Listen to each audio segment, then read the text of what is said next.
बदला लेता है 1759 ईस्वी में बेदरा के युद्ध में। उसमें डचों को मार करके भगा देता है भारत से कि तू हमको भगाया था मलक्का से, हम तुमको भारत से भगाएंगे, लेकिन थोड़ा हमको ताकत में आने दो।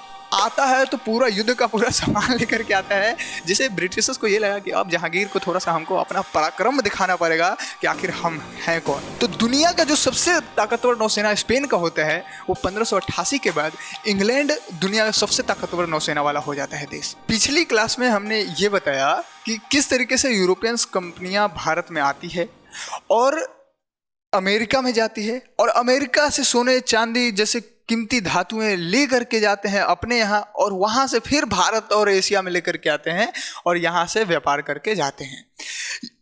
किस तरीके से उन्होंने भारतीय व्यापारिक नेटवर्क पर खास करके आप देखिएगा तो होर्मुज से लेकर के इधर हिंद महासागर और फिर मलक्का तक पूरा कंट्रोल यूरोपियन कंपनी का हो जाता है। ये सारी चीज़ें हमने पिछली क्लास में डिस्कशन किया है, यदि आप क्लास नहीं देखें तो ज़रूर देखें, क्योंकि ये पूरा सीरीज चल रहा है ना, तो आपको सब सीक्वेंस में ही देखना ज़्यादा बेहतर होगा, सब एक दूसरे से रिलेट कर रहा है। आज हम क्या करेंगे, उसी टॉपिक को और आगे बढ़ाएंगे, क्योंकि देखिए पिछली क्लास में हमने कुछ क्वेश्चंस डिस्कस किए थे, कुछ क्वेश्चंस लिखे हुए थे और उसको हमने डिस्कशन किया था। हमने बताया था कि अमेरिका का जब अकस्मात खोज हुआ, एक्सीडेंटली खोज हुआ, तो उसका फ़ायदा किस तरीके से यूरोपियंस को मिला, उसके बारे में हमने डिस्कशन किया। पिछली क्लास में हमने एक लास्ट क्वेश्चन आपको बताया था कि भारत में यूरोपियन कंपनी का आगमन का क्रम क्या रहा है, इसके बारे में हमने लिखा था, डेट वगैरह लिख दिया था, और हमने ये बताया कि उन्होंने भारतीय व्यापार पर अपना प्रभुत्व किस तरीके से जमाया, इसके बारे में हमने ऊपर ऊपर समझाने की कोशिश किया था। आज हम क्या करेंगे, इसको थोड़ा डिटेल में समझेंगे, थोड़ा सा और गहराई से समझने की कोशिश करेंगे। इन सब चीज़ों को समझने से पहले हमें ये समझना होगा कि आखिर देखिए यहाँ पर टॉपिक लिखा हुआ कि भारत पर किसका राज हुआ, तो आपको भी पता है ब्रिटिशर्स का राज हुआ, ठीक है, इंग्लैंड का राज हुआ, उन्होंने ही भारत को 200 सालों तक गुलाम बनाया, है ना। तो और फिर उन्हीं से आज़ादी हम लोगों ने लिया। तो हमारा ये कहना है कि आखिर ब्रिटिशर्स ही क्यों, फ्रांस भी तो था, वो भी ताकतवर था, स्पेन था, स्पेनिश आमडा तो दुनिया में सबसे ज़्यादा ताकतवर था। आमडा का मतलब क्या होता है ये अभी आपको हम समझा देंगे सब चीज़ें। देखिए इस पूरे चीज़ को समझने के लिए हमको थोड़ा सा कहानी समझना होगा। कहानी क्या है, थोड़ा बैकग्राउंड समझना होगा, क्योंकि देखिए वर्तमान समझना है तो थोड़ा सा उसका इतिहास समझना पड़ता है, ठीक है, तब जाकर के वर्तमान बेहतर ढंग से समझ में आता है, ठीक। तो हम ये कह रहे हैं कि जैसे देखिए अब यहाँ पर टॉपिक हमारा क्या डिस्कशन होने वाला है कि देखिए स्पेन था, दुनिया में सबसे ज़्यादा ताकतवर नौसेना स्पेन का रहता था, ठीक है, स्टार्टिंग में।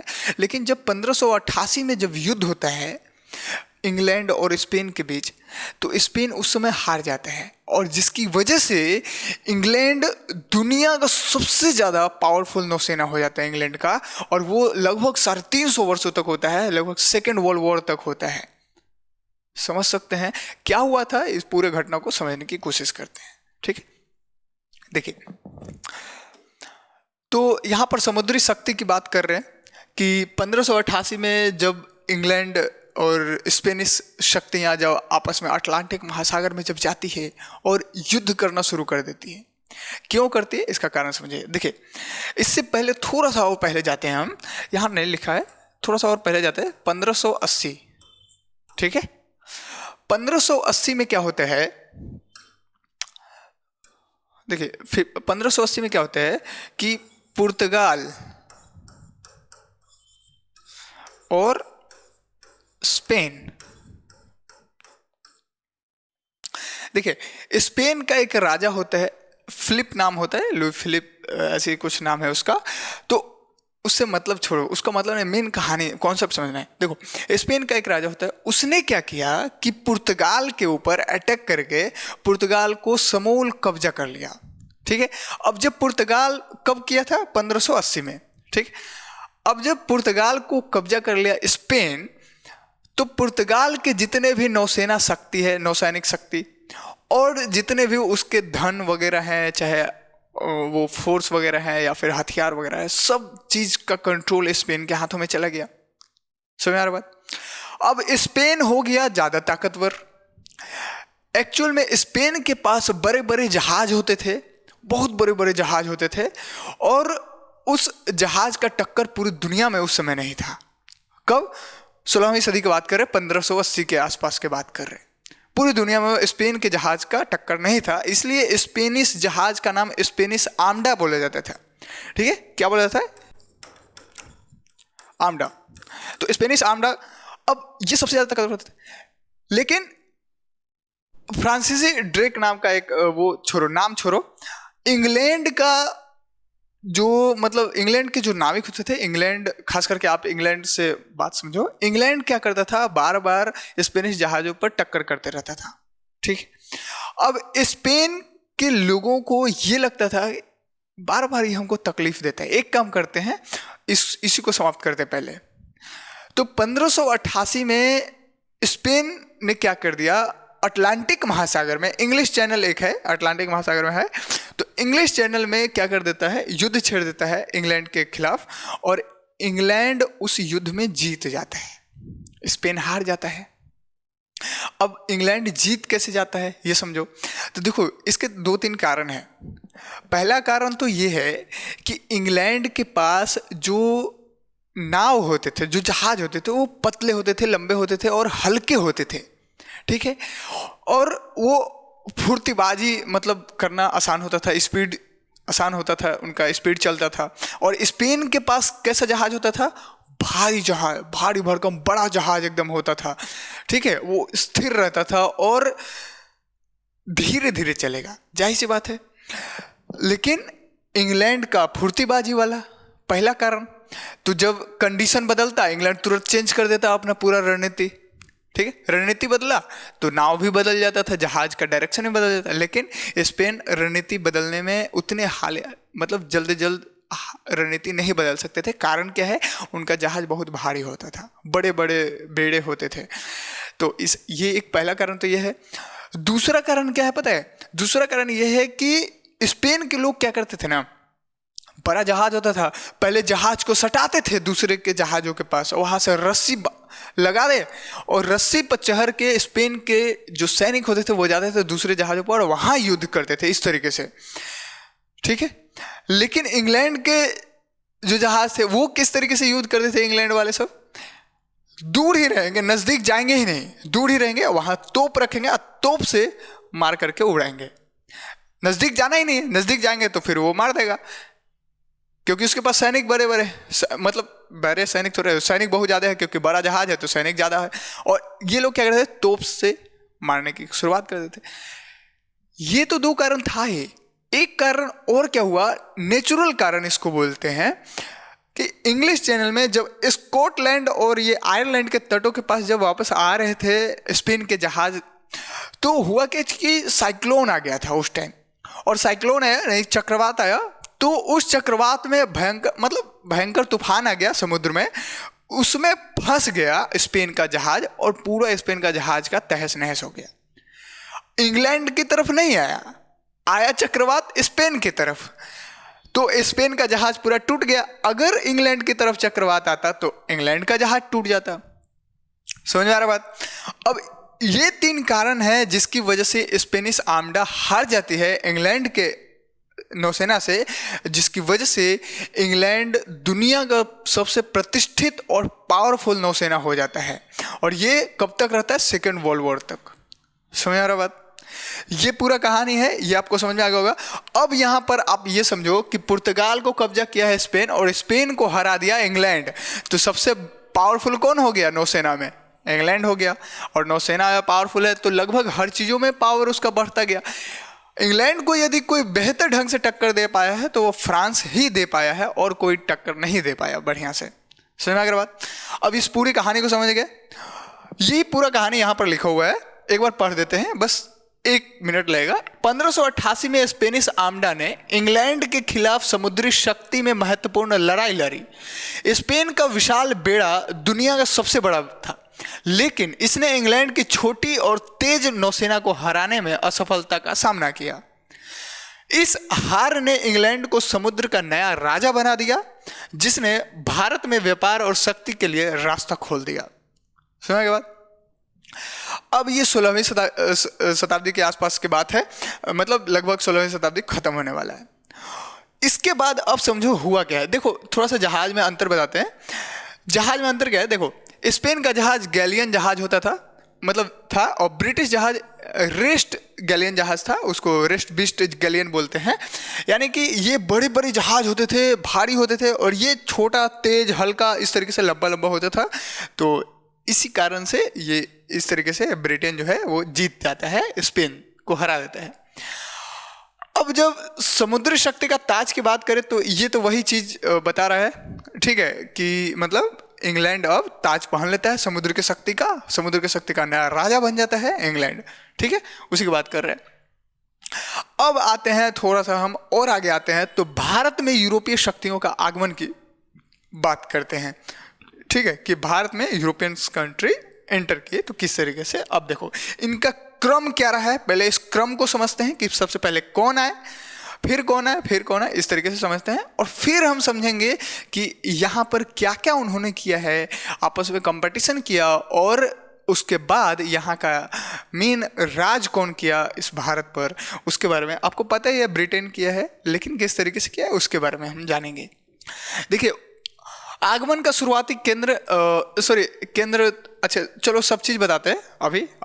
देखो सबसे पहले तो आपको ये समझना होगा कि 17वीं सदी में पुर्तगाली सबसे पहले आए, फिर डच आए, फिर अंग्रेज, डेनिश और फ्रांसीसी। डेनिश का मतलब डच, अभी जो हॉलैंड होता है ना, नीदरलैंड को, अभी नीदरलैंड उसका नाम है, और डेनिश यहाँ डेनमार्क को बोला जा रहा है, ठीक है, पहले ये नाम था।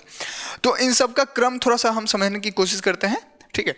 देखिए सबसे पहले कौन आया, पुर्तगाल, ठीक है। पुर्तगाल कब आया था भारत में, 1498 ईस्वी में, वास्को डी गामा जब एंटर किया था, आपको पता ही है, ठीक है। लेकिन जब वो पुर्तगाल 1498 में भारत आया, और 1503 में सबसे पहले वो अपना फैक्ट्री स्थापित करता है। कहाँ पर, भारत में। क्या स्थापित करता है, फैक्ट्री। अब एक चीज समझो, ये फैक्ट्री का मतलब क्या है। ये फैक्ट्री मतलब अभी के हिसाब से नहीं होता था कि प्रोडक्शन करेगा, चिप्स का निर्माण करेगा या फिर पेन का निर्माण करेगा, ऐसा कुछ प्रोडक्शन करने वाला फैक्ट्री नहीं था, ठीक है। ये फैक्ट्री किस तरीके का रहता था, इसको फैक्ट्री के वजह, ये एक गोडाउन होता था, गोदाम की तरह काम होता था इसका। यानी मान लेते हैं कि ये वाला इलाका में भारत के यहाँ पर फैक्ट्री स्थापित किया, तो इसके आसपास के जितने भी एरिया वहाँ से व्यापार किया, और उस व्यापार का सामान यहाँ पर स्टोर करके रखता था, ठीक है। ये गोडाउन में स्टोर करके रख लिया, और यहीं से, इसी गोडाउन से उठा करके फिर अपने देश भेजता था।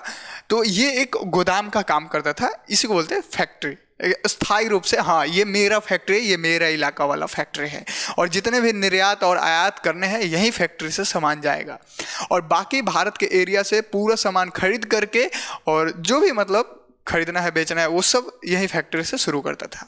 तो खरीद करके ले आके गोदाम में भरता था, गोदाम से फिर वो भेजता था जहाज से अपने देश, समझ आगे बात, या फिर जहां भी व्यापार करना है उसको, ठीक है। तो ये फैक्ट्री का मतलब ये है, समझ आगे बात।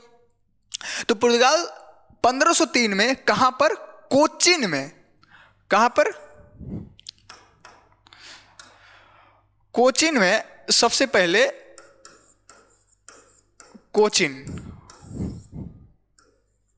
कोचीन में सबसे पहले फैक्ट्री की स्थापना करते हैं, समझ आगे बात। अब आगे आते हैं तो पुर्तगाल के बाद कौन आता है, पुर्तगाल के बाद डच आता है, ठीक है। डच यानी कि आपको पता है डच मतलब हॉलैंड, यानी कि नीदरलैंड की बात कर रहे हैं। तो ये भारत में कब एंटर होते हैं, ये भारत में आता है 1600 ईस्वी में, ठीक है। भारत में कब आता है, 1600 ईस्वी में। लेकिन भारत में आता तो है, और ये कंपनी का स्थापना इसके घर पर कब होता है, 1602 ईस्वी में होता है। ध्यान देना, इसके घर पर, यानी इसके घर का मतलब क्या है, मातृदेश, यानी कि हॉलैंड के अंदर, भारत में नहीं, हॉलैंड में यानी नीदरलैंड में 1602 में डच ईस्ट इंडिया कंपनी का स्थापना होता है। और वही डच ईस्ट इंडिया कंपनी फिर भारत में अपने आप को स्थापित करती है। कब कब स्थापित करता है? 1605 ईस्वी में। ठीक है, कहां पर? मसूलीपट्टनम, आंध्र प्रदेश। ठीक है, आंध्र प्रदेश में है, भारत के पूर्वी साइड में, मसूलीपट्टनम में। यहां पर लिख दे। अबे यार दिख ही नहीं रहा।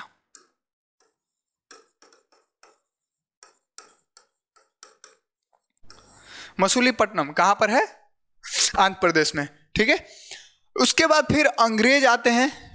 ठीक है, अंग्रेज भारत में कब आते हैं? सबसे पहले आप समझो, भारत में कब आता है अंग्रेज? 1608 ईस्वी में पहली बार भारत में एंटर होता है, 1608 में।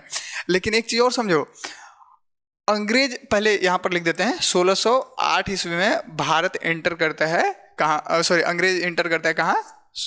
भारत में।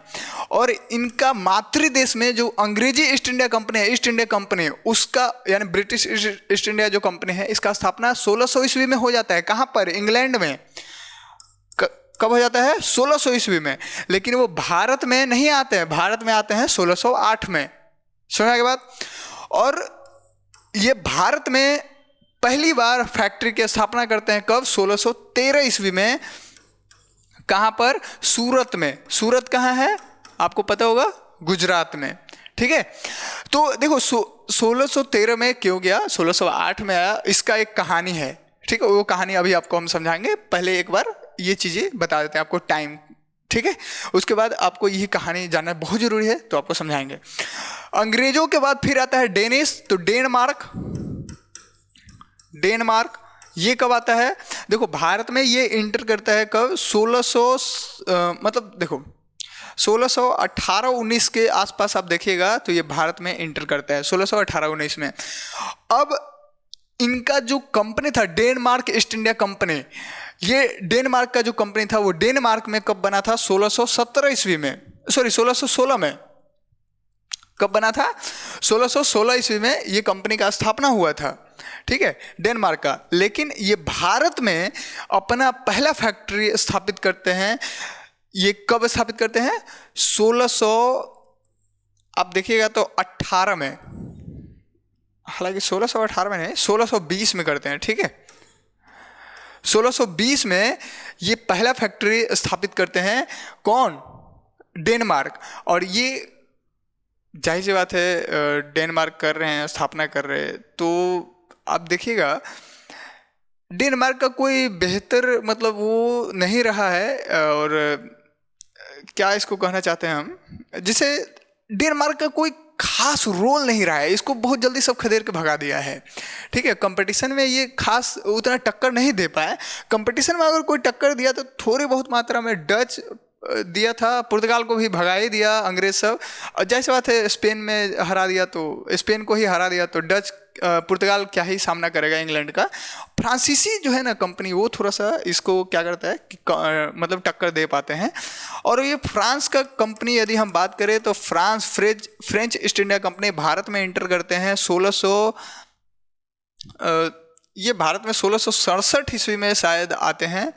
और इनका कंपनी का स्थापना फ्रांस में हो जाता है, फ्रेंच ईस्ट इंडिया कंपनी का स्थापना होता है फ्रांस में 1664 ईस्वी में। और ये भारत में इंटर करते हैं कब? मतलब भारत में तो इंटर हो जाते हैं 1667 में। इनका कंपनी का स्थापना 1664 में ही हो जाता है, लेकिन ये भारत में अपना पहला फैक्ट्री 1668 ईस्वी में स्थापित करते हैं। समझने के बाद तो ये पूरा मतलब व्यवस्था है। और ये कहाँ पर? सूरत में स्थापित करते हैं। ये कहाँ पर? त्रांकेबार, तमिलनाडु। ठीक है, ध्यान रखना, डेनिस यानी डेनमार्क, त्रांकेबार तमिलनाडु में। तो ये पूरा क्रम और फैक्ट्री स्थापना का समझ में आ गया आपको। ठीक है, देखिए अब हम ये समझाना चाह रहे हैं कि थोड़ा सा इस कहानी को समझते हैं 1608 और 1613 के बीच वाला। ठीक है, ध्यान समझो। स्वालिया की लड़ाई एक निर्णायक मोड़ रहा है। अब इस लड़ाई को थोड़ा सा हम समझेंगे। पहले हम समझते हैं क्या कि मुगल फरमान और अधिकार ये सब नहीं, मसालों का झगड़ा ये भी नहीं, डच बहार ये सब नहीं समझाना है हमको समझाना क्या था कि स्वालिया की लड़ाई। चलो यहीं से समझाने की कोशिश करते हैं। एक नाम था विलियम हॉकिंस। ठीक है, क्या नाम है? William Hawkins. देखो अब ये नाम ध्यान में रखना। अब पूरा कहानी को समझ लेते हैं बस 2 मिनट के अंदर, ठीक है। देखो समझ, इंग्लैंड की महारानी होती है एलिजाबेथ, ठीक है। अब एलिजाबेथ का चचेरा बेटा होता है जिसका नाम होता है, मतलब चचेरे भाई का बेटा होता है शायद, तो उनका नाम होता है जेम्स प्रथम। वो एलिजाबेथ का उत्तराधिकारी बनता है, नया राजा बनता है जेम्स प्रथम। क्या नाम है उसका? जेम्स फर्स्ट, ठीक है, ध्यान देना। जेम्स प्रथम पहला उत्तराधिकारी बनता है। अब जेम्स प्रथम का क्या कहानी है कि इसने 1605 ईस्वी में, 1605 में ध्यान देना, भारत में कौन है? अकबर, ठीक है। बोले ना सारा चीज सीक्वेंस में पढ़ा रहे, तो ये चीजें हमने आपको पहले की क्लासों में बता रखा है कि अकबर का टाइम क्रम क्या रहा है, ठीक है। तो अकबर के बाद कौन आया? जहांगीर, उसके बाद आता है शाहजहां, उसके बाद औरंगजेब, इस तरीके से, उसके बाद जहांदार शाह, मतलब कई सारी चीजें हमने बताया था, तो वो सारी चीजें आपको पता होना चाहिए। देखिए, जेम्स प्रथम 1605 ईस्वी में अकबर को एक खत लिखता है। खत क्या लिखता है पता है? कि भाई, मतलब जो भी है, भाई तो नहीं बोला होगा, कि जो भी है, अकबर को एक खत लिखा 1605 में जेम्स प्रथम, और विलियम हॉकिंस को बोला कि ये खत लेकर के जाओ, अकबर के दरबार में पहुंचो और उनसे अंग्रेजी ईस्ट इंडिया कंपनी का, मतलब हम व्यापार करना चाहते हैं भारत में, और भारत में एक अपना फैक्ट्री स्थापित करना चाहते हैं ताकि हम बेहतर ढंग से वहाँ से आयात और निर्यात कर सकें।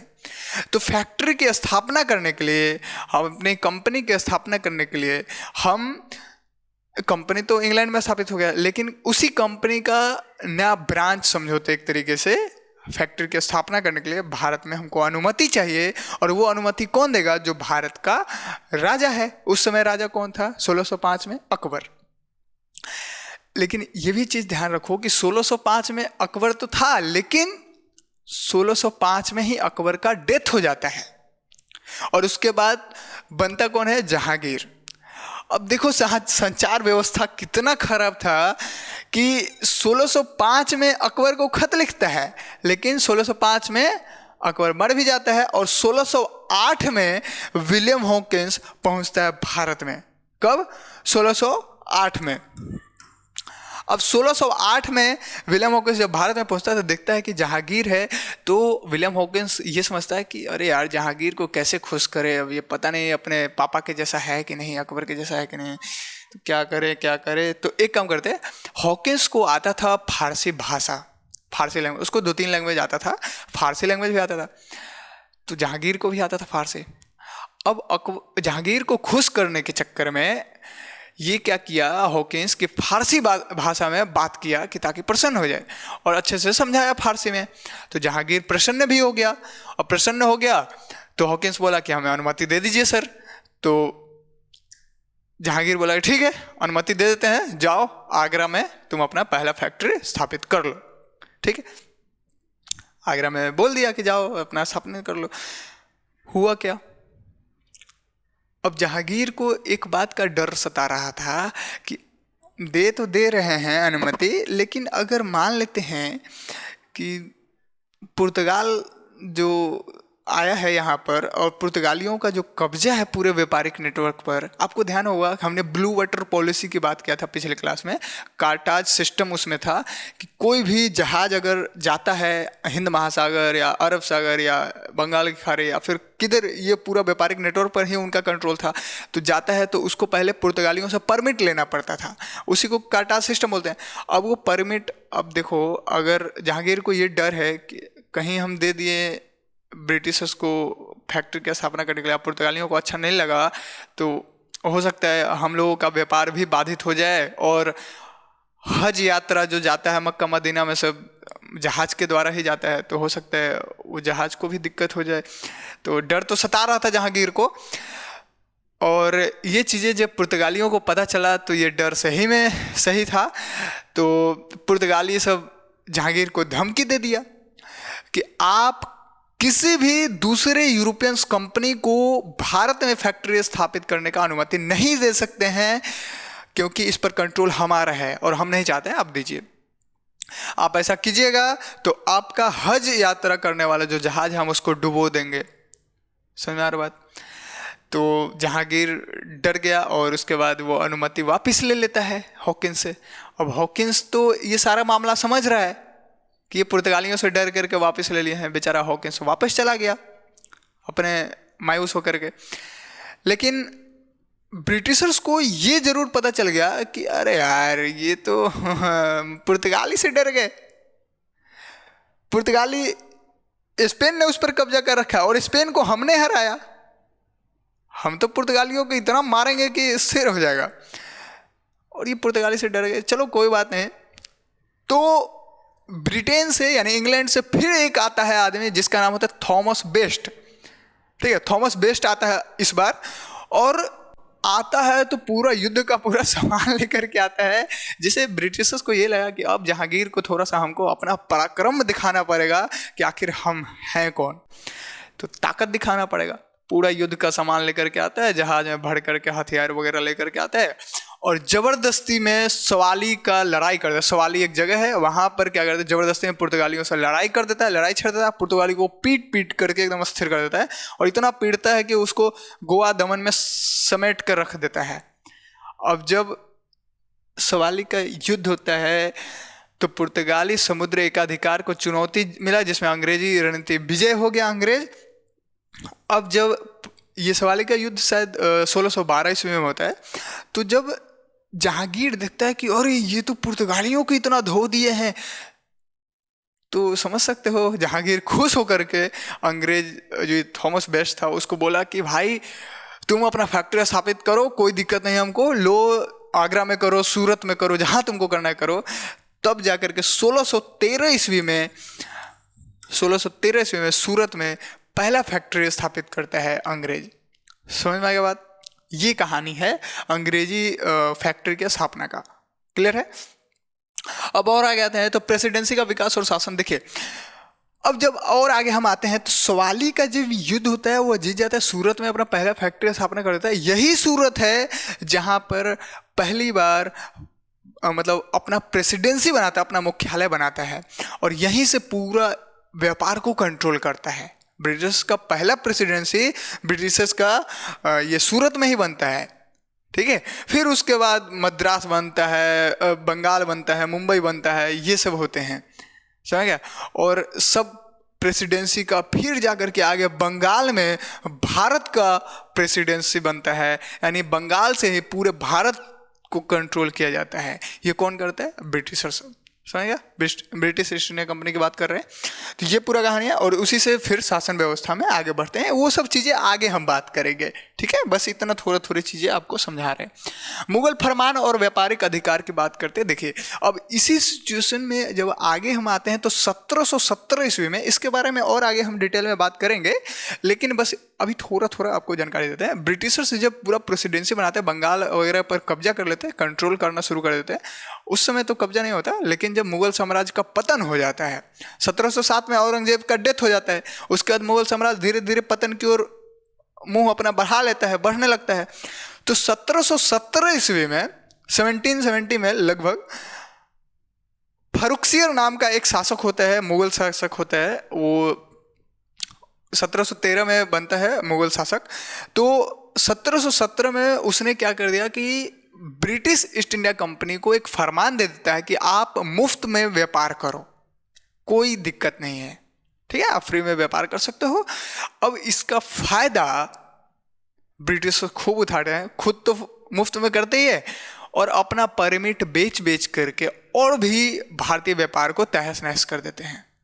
तो इन सब चीज़ों के बारे में भी हमने पिछले क्लास में भी बात किया है, आगे भी बात करेंगे, डिटेल में चर्चा करेंगे। तो ये फर्रुखसियर का गलती था जिसने व्यापार पर फरमान जारी करके एक एकाधिकार मोनोपोली समझौता बना दिया था और इसका गलती हुआ था, ये फरमान जारी कर दिया था। आगे अब समझते हैं मसालों का झगड़ा की बात करते हैं। तो देखो जब यही सब दौर शुरू हो रहा था तो अंग्रेज सब क्या कर रहे थे कि जैसे देखो अब इन्हें अब कोई मैप वगैरह, देखो मैप यहाँ पर है, ये भारत है, तो इधर अरब सागर है, इधर हिंद महासागर, इधर बंगाली खाड़ी, और इधर आप जाइएगा ना और इधर तो यहाँ पर इंडोनेशिया और मलेशिया का मुहाना पड़ता है। वहाँ पर मलक्का नाम का एक द्वीप है जो इंडोनेशिया के कंट्रोल में था उस समय। तो मलक्का वाले एरिया पर इधर और इधर, तो वहाँ पर मसाला वगैरह होते रहता था। तो अब समझो हुआ क्या है कि 1623 ईस्वी में अम्बोयना नाम का एक जगह है मलक्का जनसंधि के पास, अम्बोयना द्वीप है। तो वहाँ पर मलक्का द्वीप बोल दिया, मलक्का जल संधि है, ठीक है, अम्बोयना द्वीप है। अम्बोयना द्वीप के पास क्या होता है कि वहाँ पर जैसे ब्रिटिशर्स भी जाते हैं, डच कंपनी भी रहता है, तो डचों का कंट्रोल मलक्का वाले एरिया पर रहता है, वहाँ से मसाले वगैरह लेकर के जाते थे, वो व्यापार करते थे। तो डच चाहते थे कि यहाँ पर मसाला का व्यापार मेरे कंट्रोल में रहे, ब्रिटिशर्स इसमें हाथ पैर ना मारे, ठीक है। तो अब जब 1623 में क्या होता है कि डच लोगों को ये एहसास होता है कि इंग्लैंड के जो लोग हैं, जो व्यापारी हैं, वो सब सैनिक क्या करने वाला है, डच पर कंट्रोल करने वाला है, यहाँ मलक्का वाले व्यापारी केंद्र पर कंट्रोल करने वाले हैं।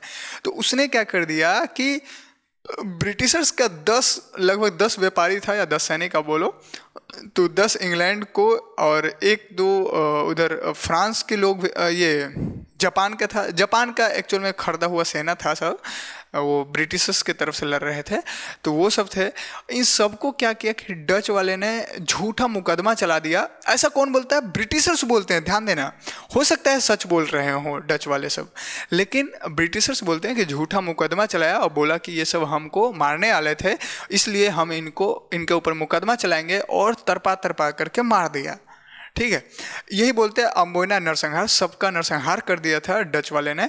अब इसका कारण क्या रहा था? देखो, ब्रिटिशर्स तो ये बोलते हैं कि इसमें गलती मेरी नहीं थी, हम व्यापार करने गए थे, लेकिन वो लोग नहीं चाहते थे, इसलिए उन्होंने हमें मार दिया, हमारे लोगों को मार दिया।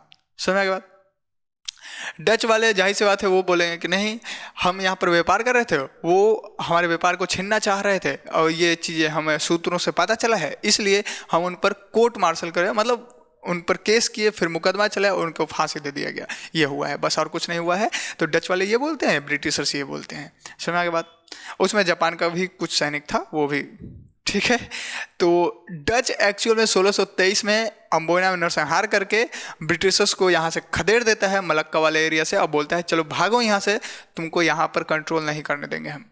समझ के बाद तो डच क्या करते हैं, मलक्का वाले एरिया से ब्रिटेन को खदेड़ देते हैं। अब ब्रिटेन के दिमाग में ये चीज़ें बातें रहते हैं, और इसी का देखो, अब जब ब्रिटेन को उधर खदेड़ दिया तो वो भारत में आ गए। अब ब्रिटेन भारत में अपना पूरा ताकत झोंक देता है कि यहाँ पर हम भाई किसी से दबेंगे नहीं। तो यह भी एक कारण रहा है, लेकिन ब्रिटेन इसका जरूर बदला लेता है। 1759 ईस्वी में बेदरा के युद्ध में उसमें डचों को मार करके भगा देता है भारत से, कि तू हमको भगाया था मलक्का से, हम तुमको भारत से भगाएंगे, लेकिन थोड़ा हमको ताकत में आने दो। समझा गया? वही चीज़ यहाँ पर लिखा है, ध्यान से एक बार पढ़ लेते हैं। 1623 ईस्वी में अम्बोयना नरसंहार ने डचों की मसालों की खोज में एक महत्वपूर्ण मोड़ लाया। डचों ने ब्रिटिश व्यापारियों को प्रवेश से रोकने के लिए हिंसा का सहारा लिया। इस घटना ने ब्रिटेन को भारत पर ध्यान केंद्रित करने के लिए मजबूर किया, जबकि डचों ने इंडोनेशिया पर ध्यान केंद्रित किया। इस प्रकार शक्ति के दौर में एक नया मोड़ आ गया। समझ के बाद तो इंडोनेशिया वाला इलाका पर कंट्रोल डच का हो गया, ठीक है। अब जब हम और आगे आते हैं तो अच्छा, एक चीज़ और आपको समझाना चाह रहे हैं कि जो जिसे पुर्तगाल को जब मारा था ना, देखिए ध्यान समझो, स्वालिया का युद्ध 1608 में, ये 1612 में जब पुर्तगाल को मारा था। स्वालिया का लड़ाई कब हुआ था? 1612 ईस्वी में। अब मारा था तो पता है, वो फारस की खाड़ी के मुहाने पर आप देखिएगा तो होर्मुज नाम का एक बंदरगाह है। पिछले क्लास में हमने बताया था, होर्मुज बंदरगाह पर पुर्तगालियों को कब्जा होता है। तो वहाँ से भी ब्रिटिशर्स क्या करते हैं, ब्रिटिश ईस्ट इंडिया कंपनी के लोग क्या करते हैं कि वहाँ से पुर्तगाल को खदेड़ देते हैं। और लगता है 1622 ईस्वी में वहाँ से भी मतलब 1622 ईस्वी में, शायद आप डेट थोड़ा सा देख लेना एक बार, होर्मुज बंदरगाह पर कब्जा कर लेता है कौन? Britishers company. किस बंदरगाह पर? होर्मुज बंदरगाह, फारस की खाड़ी, पर्शियन गल्फ में ये बंदरगाह था। तो इस वाले बंदरगाह पर 1622 ईस्वी में अंग्रेजी कंपनी जो है कंट्रोल कर लेता है, पुर्तगालियों को वहाँ से भी भगा देता है। तो ये चीज़ें समझ में गया। अब देखो डच बाहर, तो 1759 में इसका बदला लेता है कौन? अंग्रेज। 1759 में बेदरा का युद्ध होता है और ब्रिटिश सेना ने डचों को हरा दिया और भगा दिया, भारत से उनका प्रभाव को समाप्त कर दिया। यह लड़ाई उन विवादों को प्रतिशोध था जो मसालों के लिए हुए थे। इस जीत के बाद डचों ने भारतीय उपमहाद्वीप को छोड़कर इंडोनेशिया पर ध्यान केंद्रित किया, जिससे भारत में ब्रिटिश प्रभुत्व मजबूत हो गया। अब भारत में ब्रिटिश को हराने वाला और कोई था नहीं, डच तो गया। तो एक चीज और आगे आते हैं, जब 1760 में जस्ट अगले साल वांडीवास का युद्ध होता है ये फ्रांसीसियों के साथ, तो भी फ्रांसीसी जो है हार जाते हैं और ब्रिटिशर्स जीत जाता है। चलिए इसके आगे बात करते हैं। देखिए अंतिम प्रतिद्वंदिता यदि हम बात करें तो ब्रिटिश और फ्रांसीसी की बात है, तो ब्रिटिशर्स क्या करते हैं कि ध्यान सुनो, ऐसे तो फ्रांस से कई सारे युद्ध होते हैं, कई सारे लड़ाई होता है फ्रांसीसी कंपनी से। कर्नाटक की युद्ध आप देखो, 1 2 3 तीनों कर्नाटक की युद्ध फ्रांसीसी और ब्रिटिशर्स के बीच हुआ है। यही कंपटीशन चल रहा है कि कौन भारत के व्यापार पर कंट्रोल करेगा। अब जब ये कंट्रोल चल रहा है तो ब्रिटिशर्स इस कंट्रोल में आगे बढ़ते हैं और भारत पे फिर राज करते हैं। तो कैसे? देखो कर्नाटक युद्ध के बारे में हम आगे वैसे भी चर्चा करने वाले हैं कि कर्नाटक युद्ध किस तरीके से हुआ है और उसका कारण क्या था और उसमें कौन जीता कौन हारा, ये सारी चीज़ें हमने डिस्कशन करेंगे आगे की क्लासों में। कर्नाटक युद्ध में सबसे मेन टॉपिक एक था जिसको वांडीवास का युद्ध बोलते हैं, जो 1760 में मतलब जीता गया था। अब देखो ब्रिटिश सेना फ्रांसीसी सेनाओं को पराजित करके ये लड़ाई जो है ब्रिटिश प्रभुत्व का लड़ाई है। एक तरीके से ब्रिटिश जीत जाता है और फ्रांस को भगा देता है। और आगे जब हम आते हैं तो देखिए भारत में विजेता कौन बनता है? ब्रिटिशर्स जो है भारत में विजय प्राप्ति की जब उन्होंने अन्य यूरोपीय शक्तियों को हरा दिया। उनके व्यापारिक रणनीति और मजबूती सेनाओं ने उन्हें भारतीय उपमहाद्वीप में नियंत्रण स्थापित करने में मदद कर दिया। देखिए एक्चुअल में ये सारी कहानियाँ आपको शायद समझ में आ रहा होगा कि किस तरीके से ब्रिटिशर्स जो है अपना प्रभुत्व जमा करके रखते हैं भारत में। देखिए हमें बस ये कहना है कि ये पूरा कहानी आपको समझ में आना चाहिए। देखिए एक फ्लो में 1 मिनट में आपको पूरा कहानी फिर से आपको दोहरा देते हैं, रिवीजन करवाते हैं। देखिए ध्यान से समझो। 1580 में स्पेन कब्जा कर लेता है पुर्तगाल पर, ठीक, और स्पेन को हरा देता है 1588 में इंग्लैंड। तो दुनिया का जो सबसे ताकतवर नौसेना स्पेन का होता है वो 1588 के बाद इंग्लैंड दुनिया का सबसे ताकतवर नौसेना वाला हो जाता है देश, ठीक है। अब इंग्लैंड जब आता है तो देखता क्या है कि भारत वाले इलाके पर पूरा कंट्रोल पुर्तगालियों का होता है। पुर्तगाल जब आया था तो अरब व्यापारियों को देखा था, तो अरब व्यापारियों को भगा दिया। अब पुर्तगाल पूरा व्यापारिक नेटवर्क पर कब्जा किया। अब इंग्लैंड जब आया तो देखा पुर्तगालियों को कब्जा है, तो पुर्तगालियों को भगा दिया, सिमेट करके रख दिया, ठीक है। अब ब्रिटिशर्स का पूरा कब्जा हो जाता है। समझ आ रहा बात? और ब्रिटिशर्स आते हैं तो सब साथ साथ से आते हैं। आपको डच कंपनी आया, फ्रांस कंपनी आया, डेनमार्क आया, अंग्रेज आए, सब में आपस में कंपटीशन हुआ कि भारत पर मेन राज कौन करेगा, या फिर वो मलक्का वाला एरिया पर, इंडोनेशिया वाला एरिया पर कौन करेगा। तो डच मलक्का में शिफ्ट हो गए और अंग्रेज भारत में शिफ्ट हो गए और स्थायी रूप से शिफ्ट हो गए और सबको युद्ध में हरा हरा करके भेज दिए, चल भाग यहाँ से। समझ आ गया? तो ये पूरा कहानी है और ये कहानी से आपको ये समझ में आ गया होगा कि यूरोपियंस का भारत में आने का क्रम क्या रहा है, उनका फैक्ट्री लगाने का क्रम क्या रहा है और उन्होंने किस तरीके से भारतीय व्यापार पर अपना प्रभुत्व जमाया, इसके बारे में आपको समझ में आ गया होगा। तो ये क्वेश्चन यदि मिले तो आप जरूर सॉल्व कर लीजिएगा, हमें उम्मीद है आप जरूर बताइएगा, ठीक है।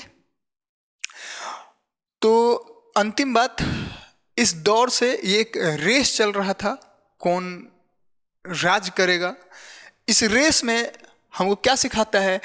प्रतिस्पर्धा और संघर्ष के दौरान सकारात्मक बदलाव आ सकता है। इतिहास में हमको यही सीखने को मिलता है। इतिहास से हमें समझना चाहिए कि ज्ञान और सहयोग से हम आगे बढ़ सकते हैं।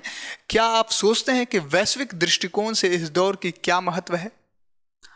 पूरे ग्लोबल अगर थिंक करें, पूरे ग्लोबल दृष्टिकोण यदि हम देखें तो इसका क्या महत्व है, ये जरूर आप समझिएगा और अगर आपको समझ में आ रहा है तो ज़रूर हमें कमेंट में बताइएगा, ठीक है। उम्मीद करते हैं आपको आज का क्लास बेहतर लगा हो। मिलते हैं फिर अगली क्लास में।